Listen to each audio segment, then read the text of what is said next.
In the name of Almighty Allah, Swear that the evidence I shall give before this committee. That the evidence I shall give before this committee. Touching the matter in issue. Touching the matter in issue. Shall be the truth. Shall be the truth. The whole truth. The whole truth. And nothing but the truth. And nothing but the truth. So help me Allah. So help me Allah.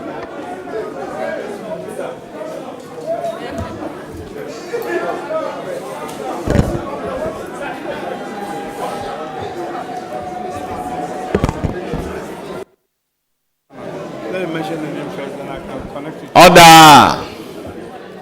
Marshal, please clear the floor, the corridor for us.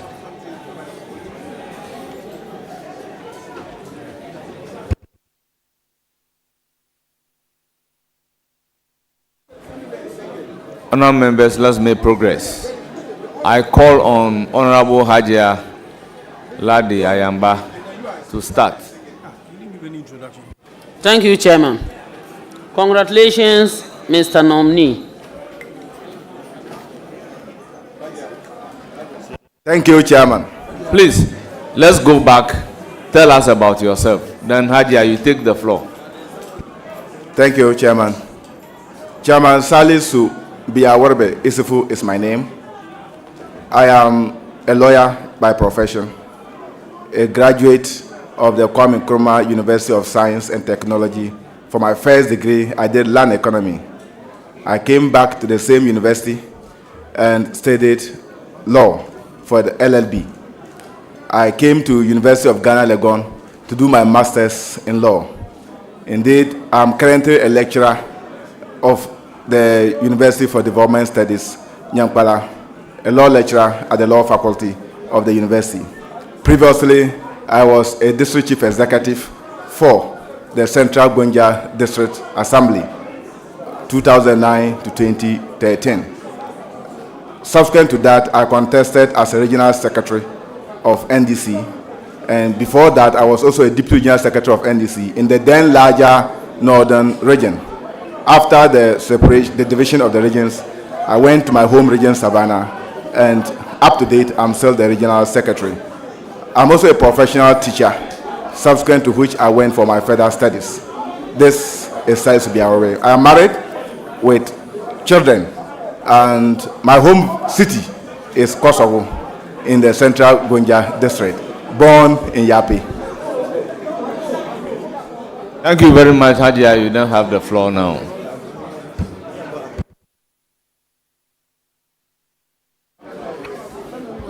Thank you, Chairman. Congratulations, Honorable Salisu. Thank you, Chairman.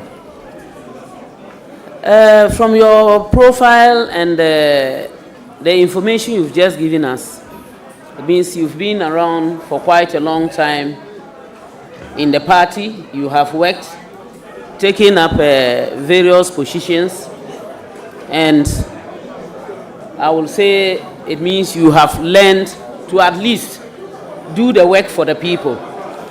From your background as a lawyer, and then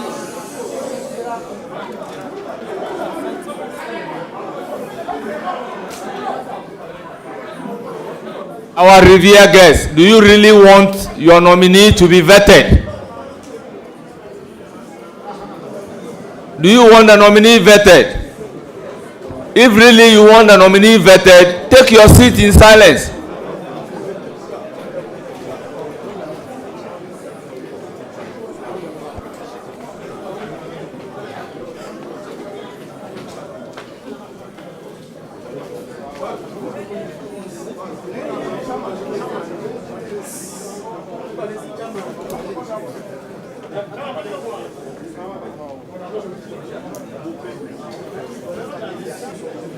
As you can see, there are no seats, so just stand there quietly. Don't delay your nominee. You are begging. Please.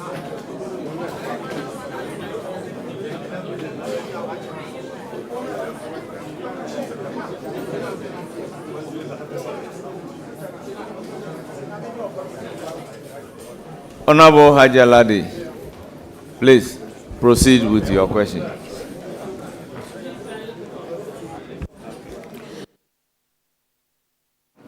Mr. Nominee, from your expertise, I am also someone from the northern sector, particularly the Upper East. And I know that the Savannah region has got a lot of areas that we produce so much food stuff. But the women, many a times, find it very difficult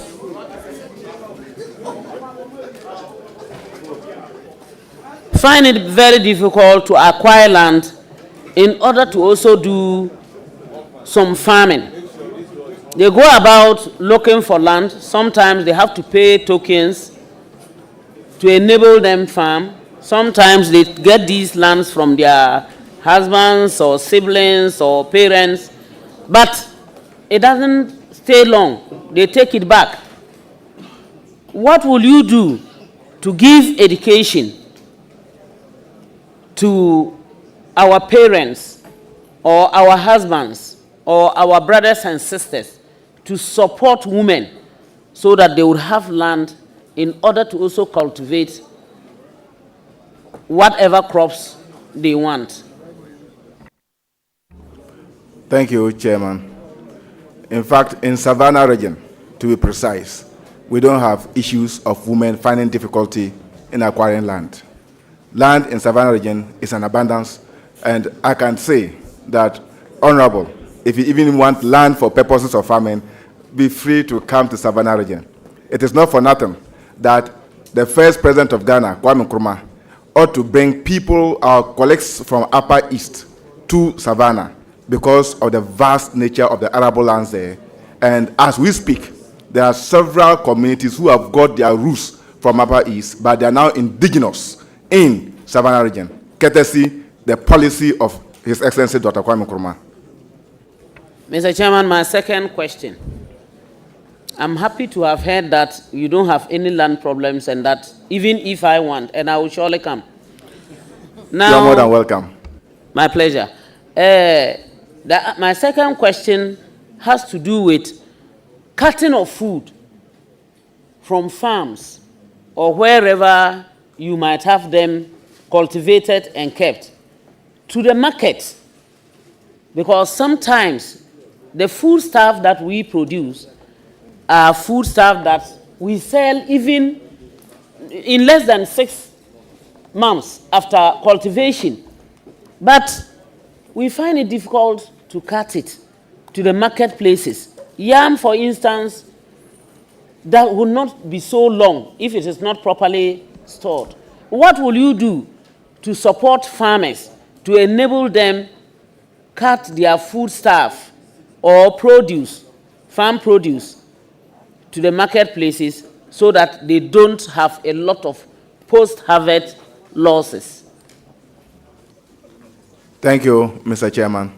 His Excellency John Dramani Mahama has clearly stated that he has got a policy to support farmers. And as a regional minister, I will work in collaboration with my colleagues of other sectors to be able to see what we can practically put on the ground.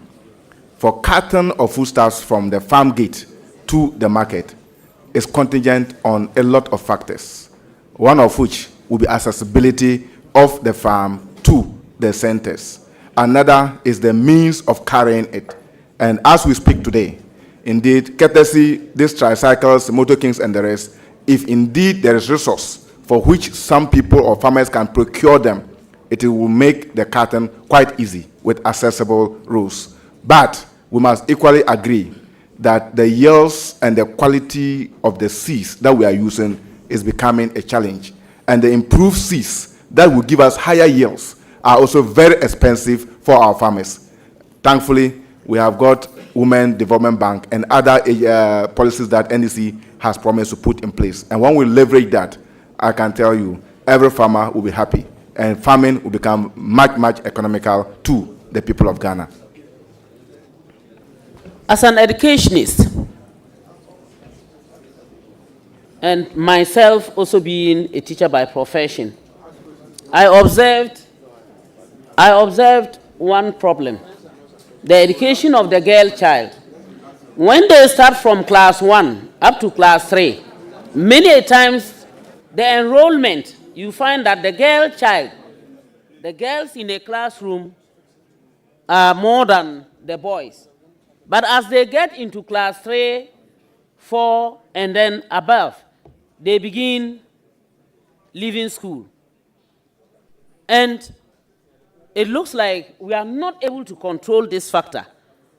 As an educationist yourself, and getting into this position, and having worked all this while, and a lawyer, will you make it incumbent on yourself to ensure that you give that education and support to the girl child and to the parents to support the girl child continue with education? Thank you.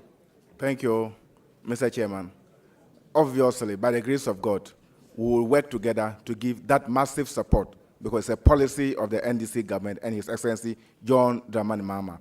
Net enrollment ratio is always a challenge as you move higher, but they are also dependent on several other customary and other allied factors, one of which is the ability of the peasant farmer to be able to afford the education, and therefore the farmer would prefer to invest in the boy child, thinking that the boy child will not leave him, but the girl child may. But the practical experience is that even our women, when they get better education, they take care more of their parents than even we, the men.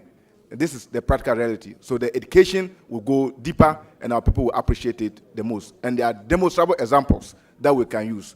Hajia Zuera is here as my MP, a woman MP who has risen to the top for Savannah. And she's a shining example for our women in Savannah, and we can use her as one.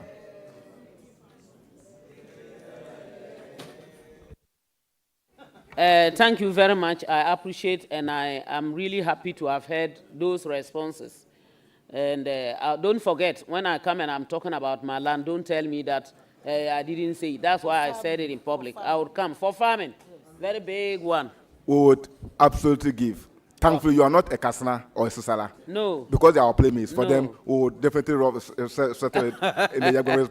Okay, thank you. Thank you very much. I proceed to recognize Honorable Alasan Umar. Thank you, Chairman. Alaji Salisu, congratulations. Thank you, Chairman. It's not yet Alaji, just like me. Don't worry, we'll soon go there. I'm happy for you. I know you've worked for the party. We were in the big northern region together, and we supported your success, which you took to Savannah.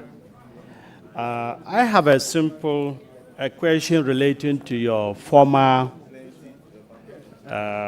job, which is the district chief executive. As a district chief executive, you probably came across conflict between the district chief and the regional minister vis-a-vis your MPs. How are you going to transfer that kind of knowledge to be able to bring solution and friendship between yourself and your MPs as well as your DCs? Thank you, Mr. Chairman. Conflicts are a natural part of human behavior. And in many instances, when you identify the source or the cause of the conflict, it is easy to resolve them. And my attention is to identify what is creating this conflict. Some of the conflicts which exist are nothing but communication gap between the member of parliament for that area with whom the people voted and are always and all the time contacting. Then an appointed DC who might not have participated actively in even the decision-making process in getting the government and the MP elected, but yet administering the district. This, when you get that synergy, you can always see how best you can resolve them. But I can tell you that it is not always a problem of the MP or a problem of the DC. Sometimes even their supporters can create some kind of conflict without their knowledge, knowing very well that some of them will benefit from the conflict between the DCE and the MP. So our analysis of the conflict is a pure way to get the best solution for it. At the end of the day, we must work together as one party, one government, and ensure that the people get the best of the all development. This is the principal objective, and I will ensure that we will do that. More so, with my background in alternative dispute resolution, I would obviously be at the helm of affairs by the grace of God. Thank you. Any Mr. further Chairman, I'm satisfied, and thank you. I wish you well. It's now the turn of Honorable Mahama Shaibu. Mr. Chairman, I'm exceedingly grateful. Honorable nominee, Issifu, congratulations. Thank you, Good. Mr. Chairman. New region, diverse cultures, slow pace of development. Just tell us how you combine these three in accelerating the development of the region. Thank you. In fact, it is true. We have in excess of indigenous ethnic groups in the area called Savannah, over 21 of them who are indigenous, and they are principally have no other place but Savannah. And I can tell you that they've lived together peacefully for all these years. Now that we've got a region, there are people who are now trying to infuse in other people some ownership that hitherto they were not exercising. You hear some people trying to create a paramountcy to which they don't usually customarily have a paramountcy, but by the nature of things, they are bringing those issues up. Others are also claiming land rights to which they were not having. All this must be documented and see to it being done appropriately, and the necessary advice and institutions will be made to do that. But if it is that of Savannah, I can tell you the people of Savannah are disappointed. We called for a region to be created, not a name change. We wanted development. Unfortunately, we have seen nothing of that. It's just changing the bottle, but the same wine. And that is the reality. We will make sure that we'll get the best. For example, in educational development, we are last in the country. In power, we are last in the country. In human resource development and governance, we are last in the country. A lot of the indicators are not giving us a good picture. And this is the 2024 report that indeed this level report is indicating to us. And this is a challenge for all of us to be able to see how best we can improve the lives of the people of Savannah. And together, we shall succeed. Thank you so much. My advice, work closely with your MPs, and then you will be successful. I thank you so much, and I wish you all the best. Most grateful, Chairman. I will now call on Honorable George Kweku Ricketts Hagan. Thank you, Mr. Chairman. Nominee, Honorable Salifu, congratulations. Thank you, Chairman. I just have a couple of questions here for you. First one, and then I'll do a follow-up on it. I'll give the whole question to you. Do you have boundary disputes between the districts in the Savannah region?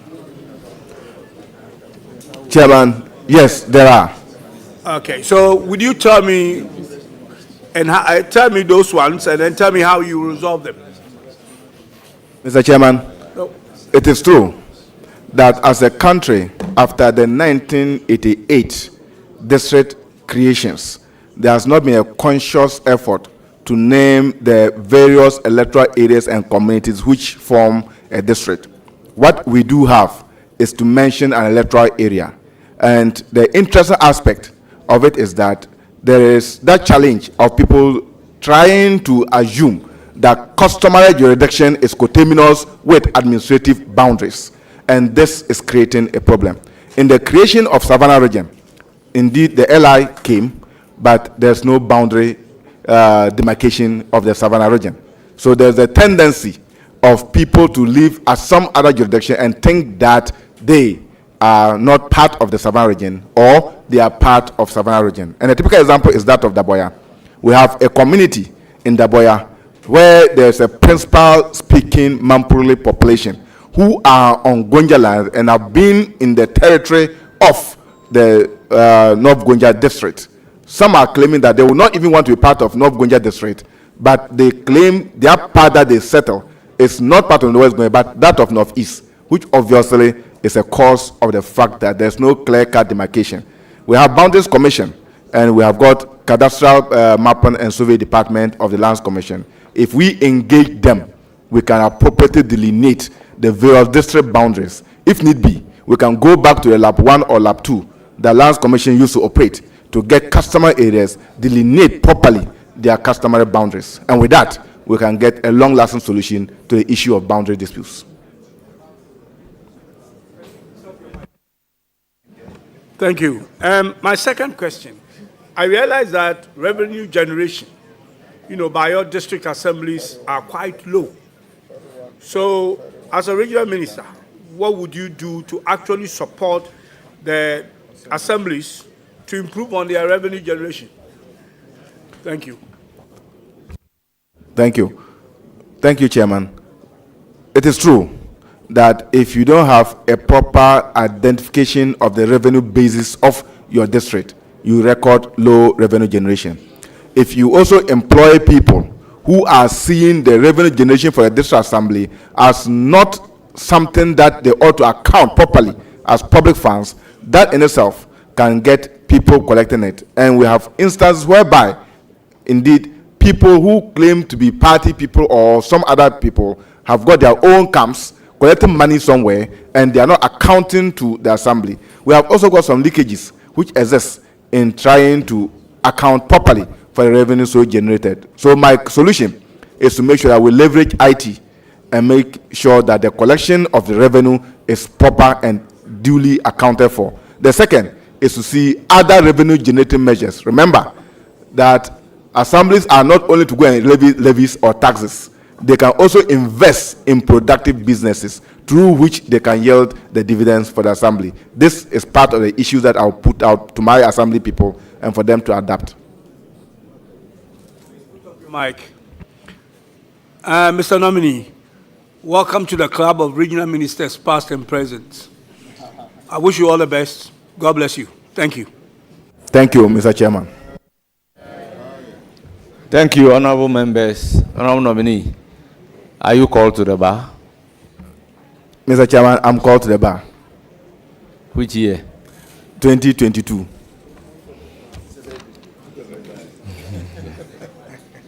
Ghana bar is what I'm talking about. He understands. Senior understands. People are saying Pito bar. This is Ghana bar. Very well, very well. We have Senior Ayariga here, so I won't mention my age at the bar. Honorable nominee, thank you very much for attending upon the committee and providing answers to questions asked. You've answered the questions very eloquently, and it is my belief that you will work very creditably and reliably for the responsibilities that are ahead of you. May I proceed to recognize your invited guests. First on my list is Seydou Kelly, Damango Urana, Damango Ura, Mankpaura Jakpa, the first. Mr. Adams, Youngborn rights linguist. Alhaji Seydou Imoro, regional chairman. Lawyer Salma Adams, spouse of the deceased. Spouse of the nominee. Chairman, outside life. Are you interested? He wants to Statement withdrawn. I'm alive. Statement withdrawn. Spouse of the nominee. Spouse of the nominee. Other members, we have Soku Yahuza, regional organizer.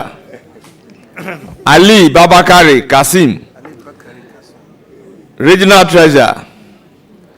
Kansa Urache, Queen Mother. Oliver Hawa Yaya, Lawyer Mohammed Amin, Gonjaland Youth President. R.A. Jalil, Regional Communication Officer. Honorable members, forgive me. I just went through a letter of administration to be moved by my junior lawyers. So sorry. You are welcome. Thank you very much. You are discharged. You will hear from the committee. Most grateful, Chairman.